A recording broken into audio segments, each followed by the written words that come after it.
Bismillah, velhamdülillah, ve salatu ve selamu ala Resulillah, amma ba'd. Assalamu alaikum ve rahmetullahi ve berekatuh. Aziz qardaşlar, anlayatqanыңlar Muhammed ibn Sulayman Maghribi'nin Cem'ul Fevaid min Cami'l Usul ve Mecmu'uz Zavaid namlı kitabının 6. tomu. Biz tefsir bölümünü okuyatımız. Bugün okuyduğumuz Sebe, Fatir, Yasin, Saffat, Sad ve Sümer surelerinin tefsiri alakalı sahih hadisler.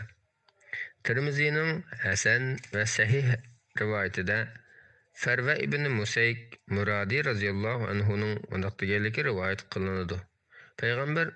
Peygamber sallallahu aleyhi ve sellem'nin huzuru kelip, "Ey Resulullah, men kavmimden Müslüman bolganlarga başçılık kılıp, Müslüman bolmaganlarga karşı uruş kılaymy desem, Peygamber aleyhisselam uruş kılışıma koşuldu ve meni koşunga başlık kılıp tayinledi. Men onun huzurdan qaytıp çıkandan keyin "Heliqi Gatafallık qane" dep men soraptı. Huzuridagilar mening chiqib ketganligimni aytgan ekan, arqamdan adam ötüp meni qaytırıp geldi. Huzuru qaytıp kirsem, Peygamber aleyhisselam bir qancha sahabisi bilan o'tirgan ekan. Manga qavmingni islomga da'vat qil, musulmon bo'lganlarni qabul qil. Musulmon bo'lmaganlarni bo'lsa, men sana bu haqda buyruq qilmoqchi bir taraf qilishga aldirma dedi. Ondan keyin Saba qabilasi haqida bir oyatlar nozil qilingan edi. Bir kishi "Ey Rasulullah, Saba degan nima? Bir yerning ismimi yoki bir ayolningmi?" deb so'radi. Payg'ambar alayhissalom "U yerning ismi emas, bir ayolning ismi emas, balki arablardan 10 balaga ota bo'lgan bir odam bo'lib, uning o'g'illaridan 6si Yaman tarafga, qolgan 4ti Sham tarafga berib yashagan. Sham tarafga berib yashaganlar Lahm, Juzam, Ghassan va Amila qatorliqlar. Yaman tarafga berib yashaganlar bo'lsa Azd, Ash'ariylar, Himyar, Kinda, Muzhij va Anmarlardir dedi. Bir odam "Ey Rasulullah, Anmar kimlar?" deb so'ragan edi. Payg'ambar alayhissalom Hasam va Bujayla qabilalari mansub bo'lgan qavm dedi. İmam Buxariyning rivoyatida Abu Hurayra radhiyallohu anhudan rivoyat qilinadiki, Payg'ambar sallallohu alayhi vasallam mundaq degan: Allah osmonda biror ish hukm qilsa, farishtalar xuddi tosh ustiga tushgan zanjirning ovozidek jarangliq anglangan Allohning so'ziga bo'ysunganliklarini ifodalashib, qanotlarini qiqishidi. Ularning qo'rqib ketgan qalblaridan qo'rqinch ko'tarilib ketganda, "Rabbinglar nima dedi?" deb so'rashidi.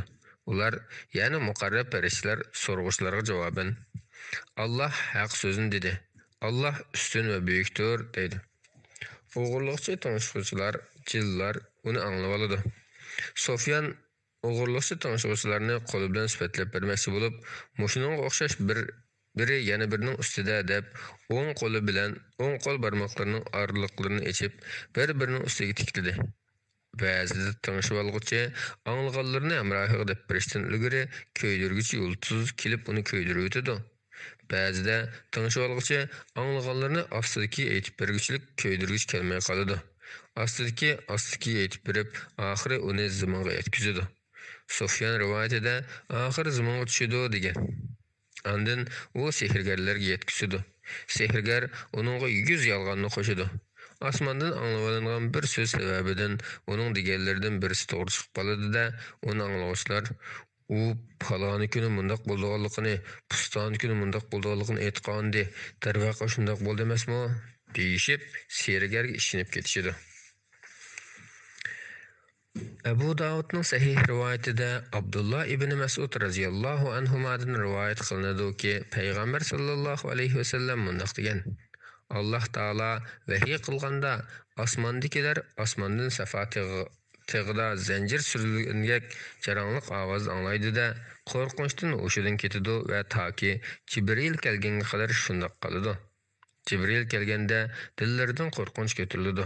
Ondan ular "Ey Jibril, Rabbing nima dedi?" deb so'raydi. Jibril "Haqni dedi" deydi. Ular "Haqni deydi" deyishadi.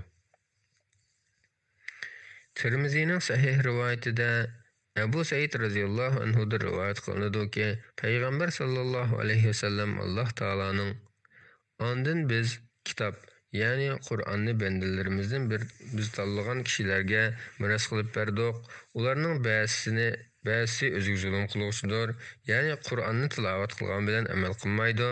Ba'zisi o'ttiraldir, ya'ni ko'p chog'larda Qur'onga amal qilib, qisman chog'larda amal qilmaydi. Ba'zisi Allohning izni bo'yicha yaxshi ishlarni qilishga oldiruvchidir. Ana shu katta marhamatdir degan oyat haqida ularning hammasi bir martabada bo'lib, hammasi jannatdadir degan.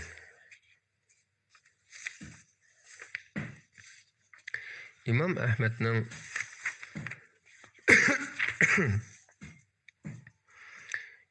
Ahmedning bir qancha sanad bilan rivoyat qilgan bir sanadining ravilari Sayyidning ravilari bo'lgan rivoyatida Abu Darda radhiyallohu anhu rivoyat qilinadiki, u payg'ambar sallallohu alayhi vasallamning mundoq deganligini anglagan. Alloh azza va jalla ondan biz kitob, ya'ni Qur'onni bandalarimizdan biz tanlagan kishilarga miros qilib berdik. Ularning ba'zisi o'ziga zulm qiluvchidir, ya'ni Qur'onni tilovat qilgan bilan amal qilmaydi. Ba'zisi o'ttiraldir, ya'ni ko'p chog'larda Qur'onga amal qilib, qisman chog'larda amal qilmaydi va ba'zisi Allohning izni bo'yicha yaxshi ishlarni qilishga oldiruvchidir. Ana shu katta marhamatdir dedi. Yaxshi ishlarni qilib oldida manganlar jannatga hisobsizlik kiradiganlar. O'ttiral bo'lganlar yengil hisob ilinadiganlar. O'ziga zulm qiluvchilar bo'lsa, mahshargohga boshdan oxirigacha sulab qo'yiladiganlardir. Keyin Alloh taolo o'z rahmati bilan ularni qutuldirib oladi. Ana shular jami hamdu sana bizning g'am qayg'uni ketkizayotgan Allohga mansubdir. Bizning Parvardigorimiz haqiqatan nihoyat mag'firat qiluvchidir. Az yaxshilikqa ko'p savob berguchidir. Alloh marhamatidan bizni jannatda turg'izdi. Jannatda bizni hargiz jafo tortmaymiz. Jannatda biz hargiz jafo tortmaymiz, hargiz charchamaymiz deydiganlardir. Tirmizining sahih rivoyatida Abu Said Xudri radhiyallohu anhudan mundoq rivoyat qilinadi. Bani Salama jamoati Madinaning bir chetida yashaydi. Ular masjidga yaqin yerga ko'chmoqchi bo'lgan edi. Alloh taolaning biz shubhasizki o'liklarni tirildiramiz. Ularning dunyoda qilgan yaxshi-yomon amallarini va ishlarini xotirlab qo'yamiz. Hamma shayini ro'shan daftarda, ya'ni Lavhul Mahfuzda to'liq xotirlab qo'yganmiz degan oyat nozil bo'ldi. Shuning bilan payg'ambar sallallohu alayhi vasallam ularga izlaringlar xotirlanadi, shuni ko'chmanglar dedi. Imom Buxoriyning rivoyatida Abu Zar radhiyallohu anhudan mundoq rivoyat qilinadi. Payg'ambar sallallohu alayhi vasallam kun petayotgan bir vaqtda mendan kunning qayerga kirib ketadiganligini bilamsan deb so'radi. Men buni Alloh va uning elchisi bilan biladi dedim. Payg'ambar alayhissalom u menga erishning ostiga berib Allohga sajda qiladi. Ondan mashriqdan chiqishga ijozat so'raydi. Uningga ijozat beriladi. Sajda qilsa qabul qilmay qilishga, ijozat so'rasa ijozat berilmay qilishga oz qilyotidi. Ijozat berilmasa uningga kelgan yo'ling bilan qayt deyiladi. Shuning bilan quyosh kun petishdan chiqadi. Alloh taolaning kun belgilangan joyiga qarab sayr qiladi. Bu g'olib hammani bilguchi Allohning oldin ola belgilagan ishidir degan oyatida mana bu ahvol tushuntirilgan dedi. Imom Muslimdagi yana bir rivoyatda mundoq deyilgan. U qachon bo'ladi bilamsizlar? U kunda ilgari iymon aytmaganlarning yoki iymon aytib yaxshi ish qilmaganlarning aytgan iymoni foydasiz bo'ladi.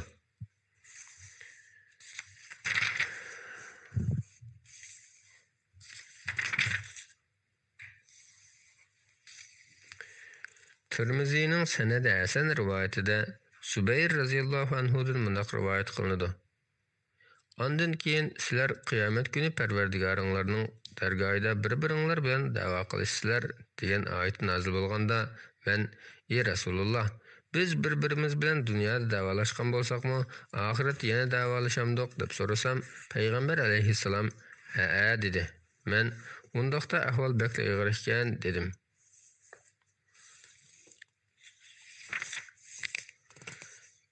Nesaining sahih rivoyatida Ibn Abbas radhiyallohu anhudan mundoq rivoyat qilinadi. Ko'p odam o'ltirgan va jiqsina qilgan bir to'p mushrik payg'ambar sallallohu alayhi vasallamning yoniga kelib, sen tashviq qilayotgan va kishilarni da'vat qilayotgan narsang islom albatta chiroyli, yaxshi, Lekin sen bizga o'tkazgan gunohlarimizni yuvib tutgan kaforatning bor yo'qligini aytib bergan bo'lsang, devidi ular devidi ular Allohga ikkinchi bir ma'budni sherik qilmaydi. Alloh harom qilgan nahaq odam o'ldirish ishini qilmaydi, zina qilmaydi. Kimki bu gunohlarni qiladi ekan, oxiratda u jazoga uchraydi.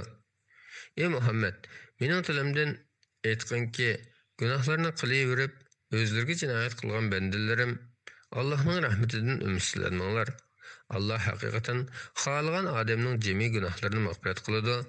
Shubhasizki, Alloh nihoyat mag'firat qiluvchidir, nihoyat mehribondir degan oyatlar nozil bo'ldi. İmam Buxariyning rivoyatida Abdullah ibn Mas'ud radhiyallohu anhudan bunday rivoyat qilinadi. Yahudi olimlardan biri payg'ambar sallallohu alayhi vasallamning yoniga kelib, "Ey Muhammad, biz Tavratda Alloh osmonlarni bir barmoqqa, zaminlarni bir barmoqqa, tog'larni bir barmoqqa, daraxtlar bilan daryolarni bir barmoqqa, boshqa butun maxluqlarni bir barmoqqa elib, men podshohdurman deb qo'li bilan ishorat qilganligini ko'ramiz" dedi. Rasululloh kulib ketib, ular Allohni haqiqiy ravishda tanimadi. Qiyomat kuni zamin butunlay Allohning changilida bo'ladi. Osmonlar Allohning o'ng qo'lida qatlanib turadi. Alloh ular, ya'ni mushriklarning sherik keltirgan narsalardan pokdir va ustundir degan oyatni o'qidi. İmam Buxariyning yana bir rivoyatida payg'ambar sallallohu alayhi vasallam uning gapini ham tasdiqlagan, ham ajablangan holda kulib ketdi. Men uning iziq tishlarini ko'rdim deyilgan. Abu Davudning sahih rivoyatida Abdullah ibn Umar radhiyallohu anhudan rivoyat qilinadiki, payg'ambar sallallohu alayhi vasallam bunday degan: Alloh taolo qiyomat kuni osmonlarni qatlaydi. Ondan uni o'ng qo'liga ilib, "Mana men podshoh, zo'ravonlar qani, mutakabbir qani" deydi. Ondan zaminlarni qatlab so'l qo'li tutib, "Mana men podshoh, zo'ravonlar qani, mutakabbirlar qani" deydi. İmam Müslimning rivoyatida Ubaydullah ibn Maqsam bunday deydi: Abdullah ibn Umar radhiyallohu anhuma payg'ambar sallallohu alayhi vasallamning Alloh azza va jalla osmon va zaminlarni qo'liga ilib, "Mana men Alloh turman." Abdullah barmoqlarini yumib adını ochdi. "Mana men podshohman" deydi. Deganligini so'zlab berib bunday dedi. Shu chaqda munbarga qaradim. Munbarning osti lang'ishib ketyotdi. Men payg'ambar alayhissalomning munbar bilan birga yiqilib tushishidan ansirab ketdim. Shuning bilan alhamdulillah sura Saba, Fatir, Yasin, Saffat, Sad va Zumar suralarining tafsiriga aloqador sahih hadislar o'qilib bo'ldi. Alloh hammalarga foydali ilm ato qilsin. Assalomu alaykum va rahmatullohi va barakatuh.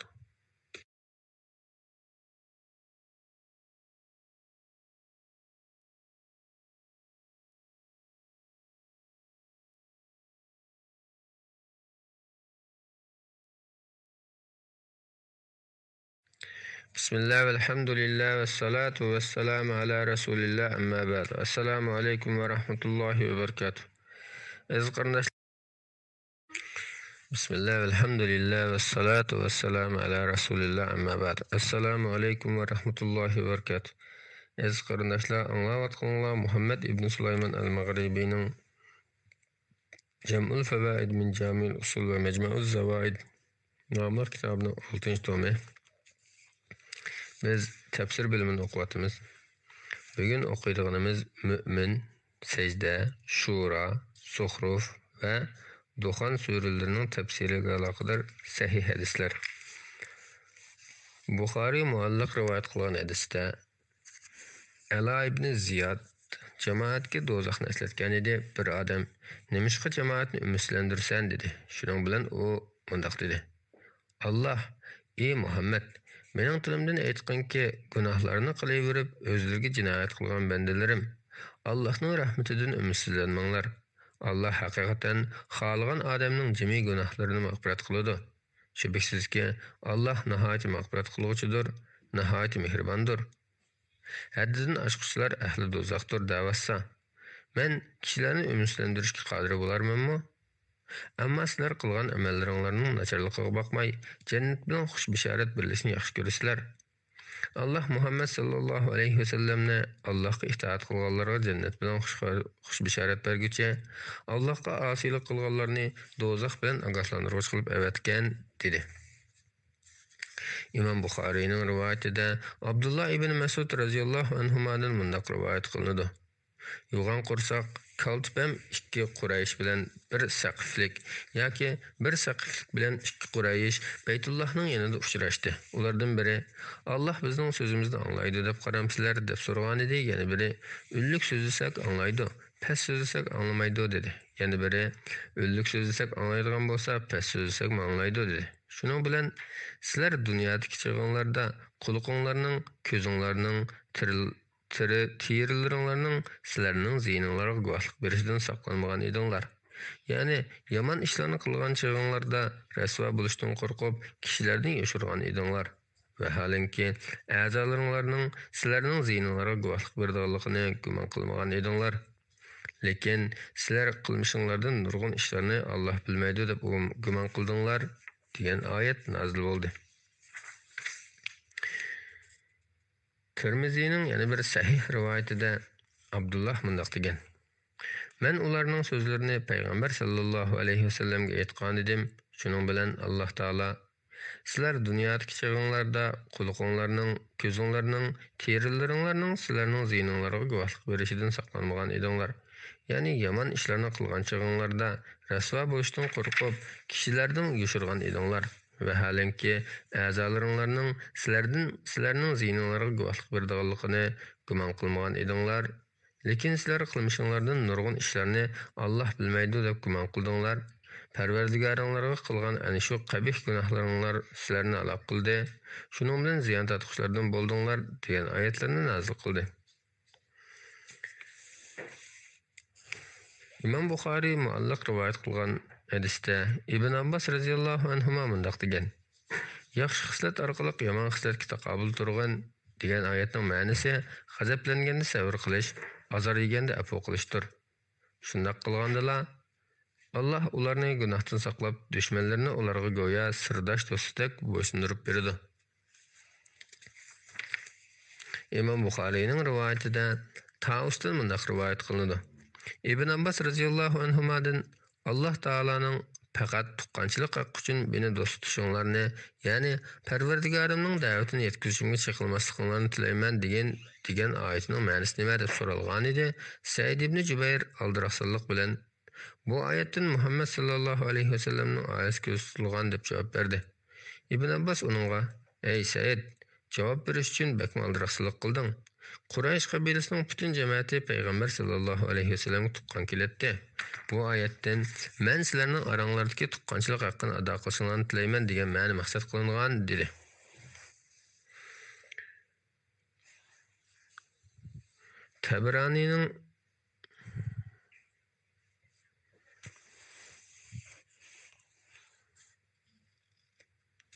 Tabranining ravileri sahih hadisning ravileri bo'lgan rivoyatida Amr ibn Hurays radhiyallohu anhu: "Agar Alloh bandalarining rizqini keng qilsa, ular albatta zaminda fitna fasod tariydi" degan oyat ahli suffa haqida nozil bo'lgan. Chunki ular dunyoni arzu qilgan edi degan. İmam Bukhari muallaq rivoyat qilgan hadisda Ibn Abbas radhiyallohu anhuma Alloh taolaning insonlar kuffarlarning va yashat turmushini ko'rib, kufrga qiziqib ularga qo'shilib bo'lmasa, kufrda bir ummat bo'lib qolmaydigan bo'lsa-da degan oyatini navoda mol dunyo insonlarning hammasini kafir qilib o'tmaydigan bo'lsa edi, kafirlarning uylarini, o'g'izlarini va uningga chiqadigan sho'tlarini kumushdan qilib beratdiq, ya'ni kumushdan sho'ta, peshtoq va karvatlarni qilib beratdiq deb tafsir qilgan.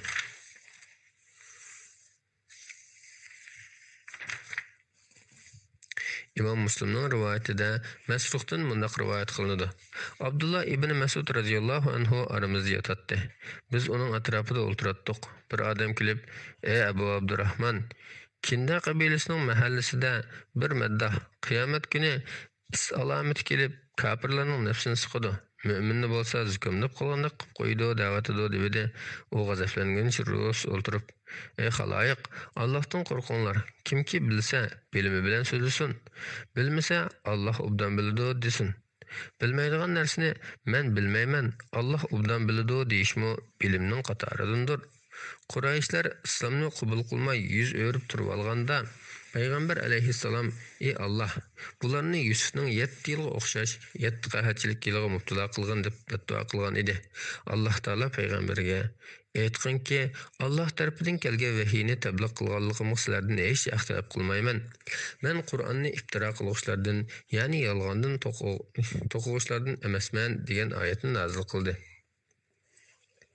İmam Buxariyning rivoyatida Masruhdan mundaq rivoyat qilinadi. Biz Abdullah ibn Mas'ud radhiyallohu anhuning qishida edik.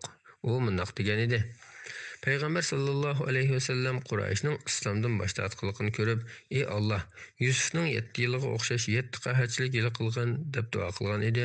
Ularga qahatchilik etib barliq narslarni quritib o'tdi. Hatto kishilar teri, hayvon o'liklari va toplarni yeyishga boshladi.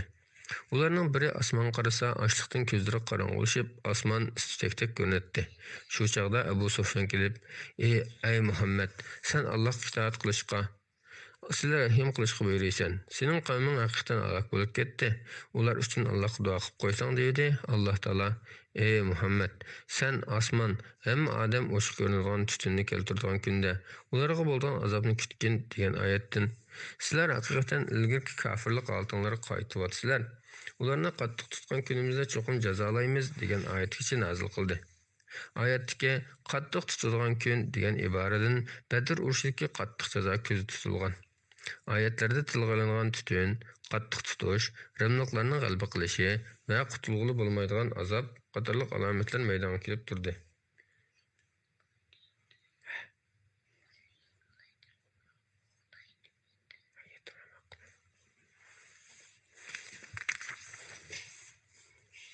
İmam Buxariyning rivoyatida mundaq kelgan: Ularga qahatchilik etib, kishilar qattiq qiynalganlikdan ustixonlarni yedi. Ularning biri ochliqdan alsilinib osmon qarasa, osmon tutakdek ko'rinadi. Shu chaqda Alloh taolo: "Ey Muhammad, sen osmon hamma odam ochiq ko'rinadigan tutunni keltiradigan kunda ularga bo'ladigan azobni kutgin. U tutun kishilarni urib oladi, bu qattiq azobdir" degan oyatlarni nozil qildi. Rasulullahning qishig'i birisi, ya'ni Abu Sufyan kelib: "Ey Rasululloh, Muzarga suv talab qilib qo'ygan, Muzar halok bo'lib ketdi" degan edi. Payg'ambar alayhissalom uningga: "Muzarga suv talab qilamdiman? Sen haqiqatan Allohga sherik keltirib turib, uningdan rahmat tilaydigan jasorat odam ekansan" dedi. Ondan ularga suv talab qilib, yomg'ir yig'ib ular suv qondirildi. Shu chaqda: "Biz haqiqatan azobni sizlardan ozg'in vaqt ko'tarib o'tamiz. Ondan sizlar haqiqatan ilgari kofirlik oltinlari qaytib olsizlar" degan oyat nozil bo'ldi. Ularning ahvoli yaxshilanib, rahat-barogat ko'rdi, burunqi holatiga qaytishdi. Shuning bilan Alloh taolo ularni qattiq tutgan kunimizda cho'qim jazolaymiz degan oyatni nozil qildi. Abdullah ibn Mas'ud radhiyallohu anhu bu oyatdan Badr kuni maqsad qilingan degan. İmam Buxariyning rivoyatida Abdullah ibn Mas'ud radhiyallohu anhu mundaq degan: Tutun Rumning g'albisi, oyning ikkiga bo'linishi, qattiq tutish va qutulg'ili bo'lmaydigan azob qatorliq 5 turlik alomat maydonga kelib bo'ldi.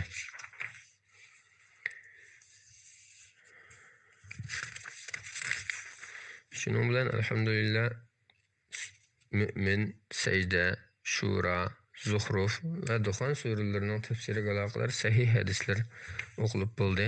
Alloh hammanglarning foydali ilmini ziyod qilsin. Assalomu alaykum va rahmatullohi va barakatuh.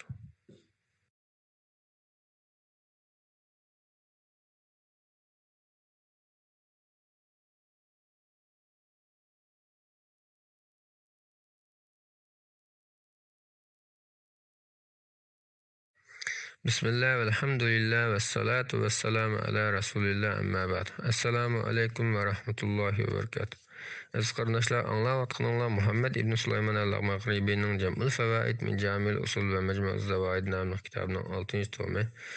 Biz tafsir bo'limini o'qiyotimiz. Bugun o'qiydiganimiz Ahqaf, Fath, Hujurat va Zariyat suralarining tafsiriga aloqador sahih hadislar. İmam Buxariyning rivoyatida Yusuf ibn Mahakdan mundaq rivoyat qilinadi. Muaviya radhiyallohu anhu Marvonni ijozga amaldor qilib tayinlagan edi. u xutba so'zlab Muaviyaning o'g'li Yazidni tilga olib, otasidan keyin uni xalifa saylash uchun Yazidning tarafini qilib tashviq qilg'ili turdi. Abdurahmon ibn Abu Bakr uning bir narsa dedi, uni tutinglar dedi. U Oysha roziyallohu anhaning uyiga kirib olgan edi. Ular uni tutishga amal qila olmadi. Shuning bilan Marvan Alloh taolo ota-onasiga voy, sizlar meni qayta tirilishdan qo'rqityapsizlar? Mendan ilgari nurg'un ummatlar o'tdi. Ulardan hech odam tirildirgani yo'q degan oyatni mushadam vaqt nozil qilgan dedi. Oysha roziyallohu anha pardaning orqasida turib Alloh taolo Nur surasida mening pok ekanligimni bildirib oyat nozil qildi. Uningdan boshqa bizning haqqimizda oyat nozil qilingani yo'q deb javob berdi. İmam Müslimning rivoyatida Alqamadan mundaq rivoyat qilinadi. Men Ibn Mas'ud radhiyallohu anhumadan birasinglar jin kechisida Payg'ambar sallallohu alayhi vasallamga hamroh bo'lganmi deb so'ragan edim. U yo'q, ammo boshqa bir kechisi Payg'ambar sallallohu alayhi vasallam bilan birga edik. Uni izlab topolmay sayjilarni qizib etdik. Yana topolmadik. Uni jin elib qochganmidi yoki biraz yankash kuchirganmidi degan andisha bilan kechini nihoyat parishon o'tkazdik. Tong otganda Payg'ambar alayhissalom Hiro tarafdan chiqib keldi. Biz, "Ey Rasululloh, biz seni izlab topolmay kecha bakm parishon bo'ldik" degan edik. Payg'ambar alayhissalom "Jinlardan biri meni taklif qilib kelgan edi. Uning bilan berib ularga Qur'on o'qib berdim" dedi. Ondan bizga jinlarning va ular yoqqan o'tlarning izlarini ko'rsatib qo'ydi. Ular Payg'ambar alayhissalomdan uzuq-tulik talab qilgan ekan, Payg'ambar alayhissalom ularga Allohning ismi aytilib go'shi yilgan har bir so'ngak kishilarning qo'llariga go'shi eng to'liq holatda qaytadi. Har bir tezak kishilarning quloqlaringlarga alak bo'lib qaytadi debdi. Keyin Payg'ambar alayhissalom bizga bundoq dedi. Shunga u ikki narsada istinjo qilmanglar, chunki ular jin qarindishinglarning taomidir. Tirmizining sahih rivoyatida ular Arab aralining jinlaridan edi deb kelgan. Bazzarning raviylar ishonchli rivoyatida Zir ibn Ubaysh Alloh taolaning "Ey Muhammad, o'z vaqtida bir turkum jinlarni san Qur'on o'qishga avatdiq. Ular Qur'on tilovatiga hozir bo'lganda bir-biriga jim turinglar" deyishdi degan oyat haqida mundaq degan. Ular 7 nafar bo'lib, biri Zawba degan jin edi. Tirmizining sanadi sahih rivoyatida Anas radhiyallohu anhudan mundaq rivoyat qilinadi. Allohning sening ilgirki va keyingi gunohlaringni kechirish uchun, sana bergan ne'matini mukammallashtirish uchun, seni to'g'ri yo'lga boshlash uchun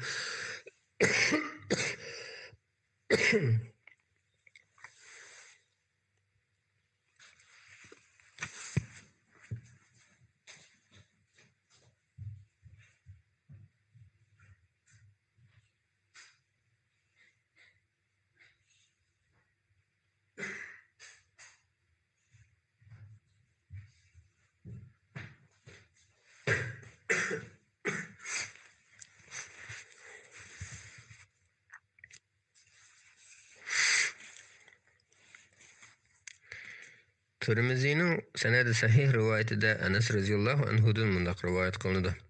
Allohning sening ilgirki va keyingi gunohlaringni kechirish uchun, sana bergan ne'matini mukammallashtirish uchun, seni to'g'ri yo'lga boshlash uchun, sana kuchli yordam berish uchun, sana biz haqiqatan ro'shan g'alaba ato qildik degan oyat Payg'ambar alayhissalom Hudaybiyadan qaytganda nozil bo'lgan edi.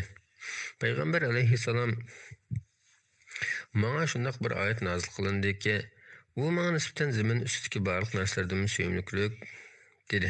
Ondan o oyatni o'qib berdi. Sahabalar, "Ey Rasululloh, muborak bo'lsin.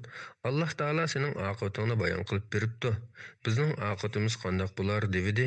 Ko'p o'tmayla Payg'ambar alayhissalomga ayol mu'minlarni ostidan o'stanglar eqib turadigan, ular mangu qoladigan jannatlarga kirg'ish uchundir. Allohning ularning gunohlarini kechirish uchundir. Allohning dargohida bu zo'r muvaffaqiyatdir degan oyat nozil bo'ldi. İmam Buxoriyning rivoyatida Anas radhiyallohu anhudan mundaq rivoyat qilinadi.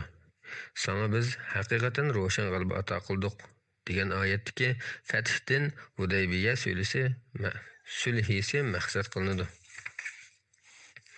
İmam Buxoriyning rivoyatida Aslam radhiyallohu anhudan mundaq rivoyat qilinadi. Payg'ambar sallallohu alayhi vasallam safarga chiqdi. Bir kechisi Ömer ibn Hattab radhiyallohu anhu payg'ambar sallallohu alayhi vasallam bilan shu safarda birga ketib o'tib, bir masala to'g'riliq so'rgan edi. Payg'ambar alayhissalom Ömerga javob bermadi. Ömer qayta so'radi. Payg'ambar alayhissalom yana javob bermadi. Ömer uchinchi qatim yana so'rgan edi. Payg'ambar alayhissalom yana javob bermadi. Shuning bilan Ömer o'z-o'ziga: "Ey Ömer, g'aling'i voy.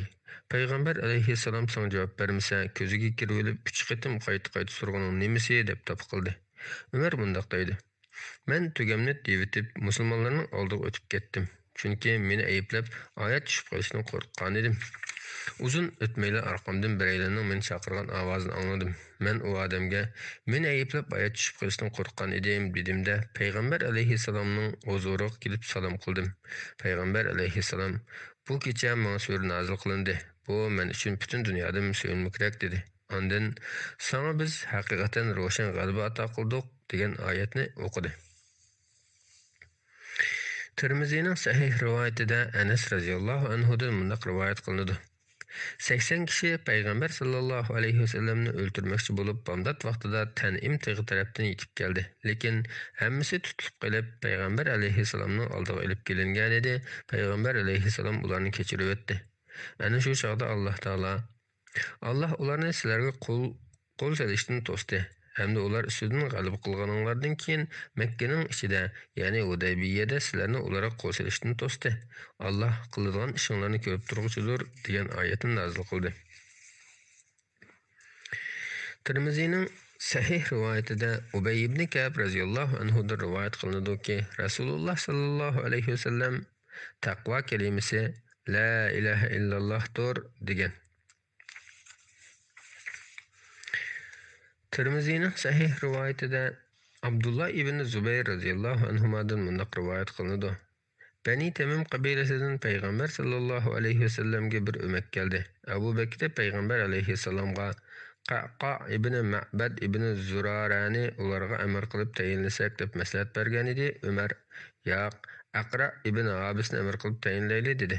Abu Bakr: "Sen har doim mening fikrimga zid gap qilasan" dedi. Umar: "Men sana zid gap qilishni maqsad qilmagan edim" dedi. İkisi bir-biriga gap bermay to'g'rishib ketib tas qoldi. Mushu voqelik sababidan Alloh taolaning: "Ey mu'minlar, sizlar Allohning va Allohning payg'ambarining oldida hech qanday bir ishni va so'zni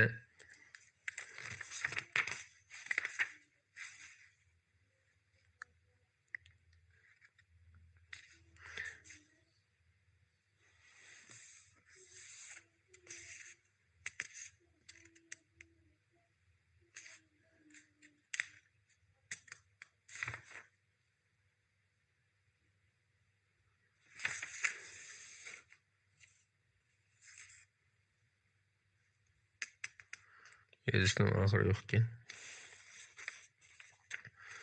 Bosmani xatolik o'xshaydi, bir bitta xato besilib qolibdi.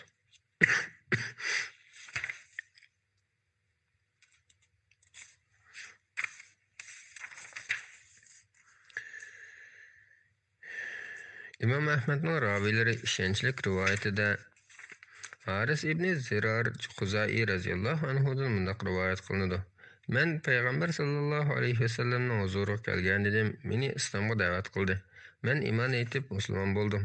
Onda meni zakot berishga chaqirdi. Uningga ma'qul bo'lib: "Ey Rasululloh, men qavmimga qaytib ularni islomga va zakotni ado qilishga da'vat qilay. Da'vatimni qabul qilganlarning zakotini yig'ay. Sen menga mundaq vaqtlarda odam evatkin. Men to'plagan zakotni elib menga topshirsin" dedim. Men da'vatimni qabul qilganlardan zakotni to'plab, payg'ambar alayhissalomning avatmoqchi bo'lgan odamini saqlab turdim. Lekin u odam kelmadi.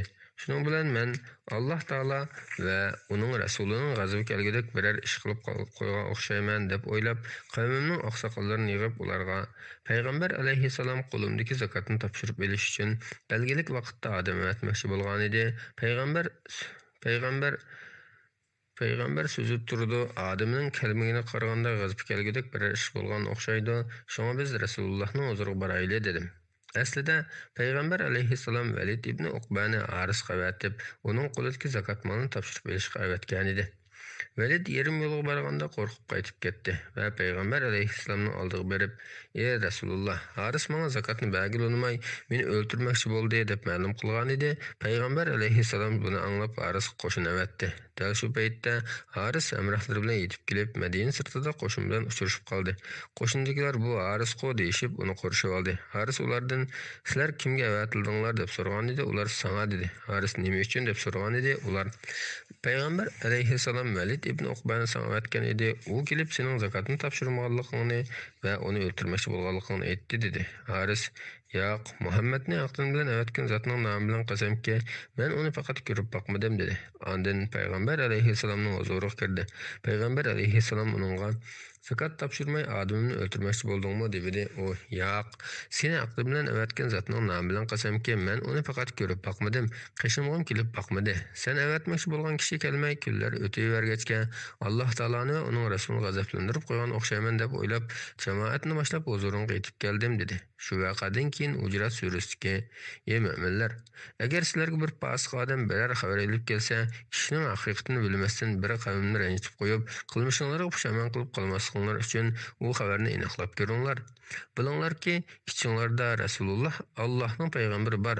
Agar u nurg'un ishlarda sizlarga itoat qiladigan bo'lsa, cho'qim qiyin ahvolda qoladinglar.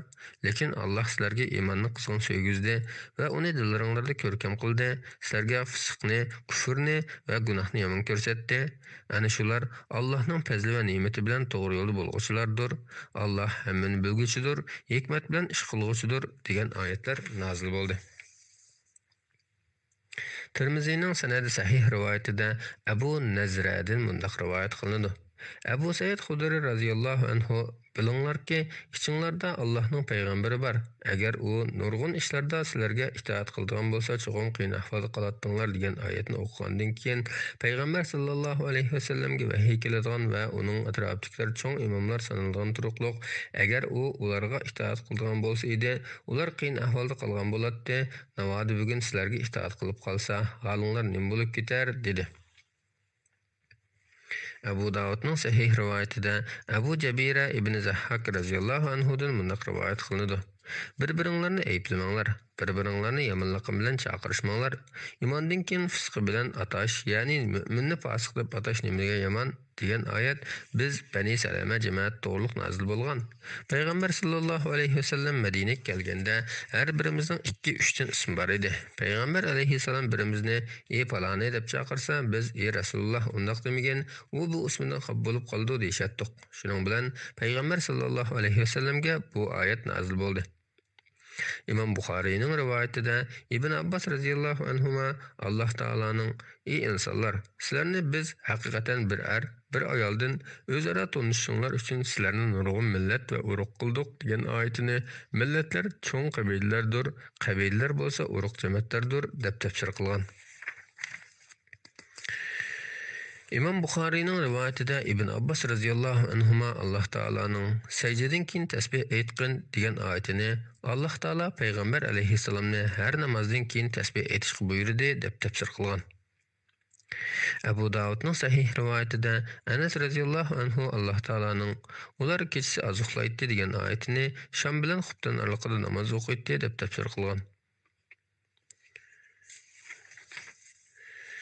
Şunun bilan alhamdulillah Ahqaf, Fath, Hujurat va Zariyat suralarining tafsiriga aloqador sahih hadislar tugadi. Alloh hammalarning foydali ilmini ziyoda qilsin. Assalomu alaykum va rahmatullohi va barakatuh.